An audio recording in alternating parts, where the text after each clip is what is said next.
Baik, di sini saya akan menjelaskan klasifikasi gangguan kesehatan mental menurut DSM-5 dan DCM-10. Gangguan kesehatan mental adalah kondisi kompleks yang mempengaruhi fungsi kognitif, emosional, dan perilaku individu. Seringkali mengganggu kehidupan sehari-hari, hubungan sosial, dan produktivitas.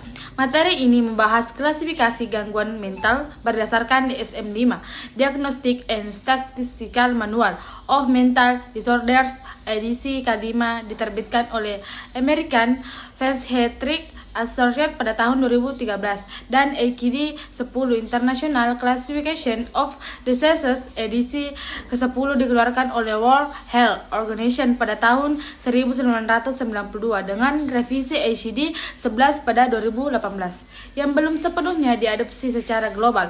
Fokus utama adalah pada gangguan kecemasan, depresi, bipolar, skizofrenia, dan gangguan kepribadian. Selain itu, dibahas penyebab dan mekanisme terjadinya gangguan mental melalui model biopsikososial serta stigma masyarakat terhadap orang dengan gangguan jiwa atau ODGJ yang seringkali menghambat pemulihan dan akses layanan kesehatan.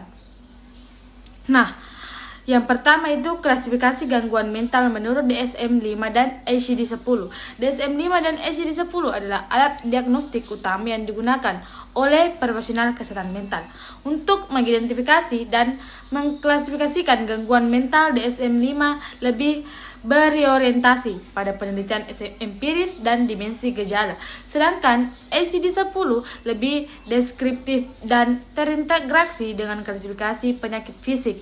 Kedua, sistem ini menggunakan kriteria berbasis gejala, durasi, dan tingkat gangguan fungsional dengan diagnosis yang memerlukan evaluasi klinis komprehensif, bukan hanya checklist.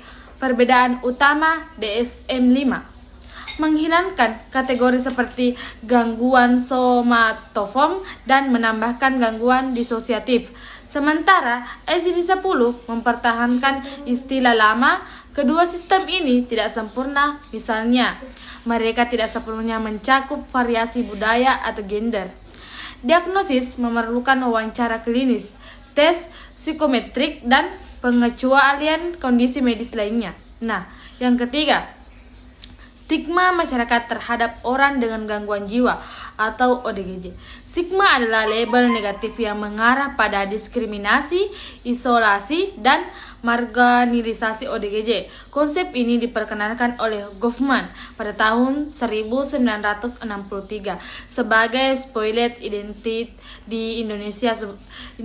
Stigma diperburuk oleh budaya patriarki dan keyakinan supranatural dengan survei Kemenkes 2020 menunjukkan 80% masyarakat menghindari interaksi dengan ODGJ.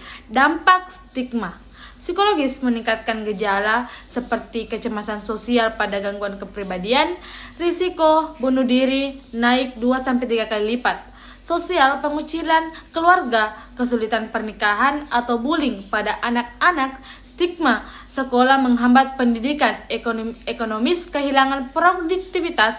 WHO memperkirakan kerugian global sampai 1 triliun per tahun akibat stigma kesehatan mental. Menunda pengobatan di Indonesia, hanya 10% ODGJ mencari bantuan profesional. Sekian dari saya. Wassalamualaikum warahmatullahi wabarakatuh.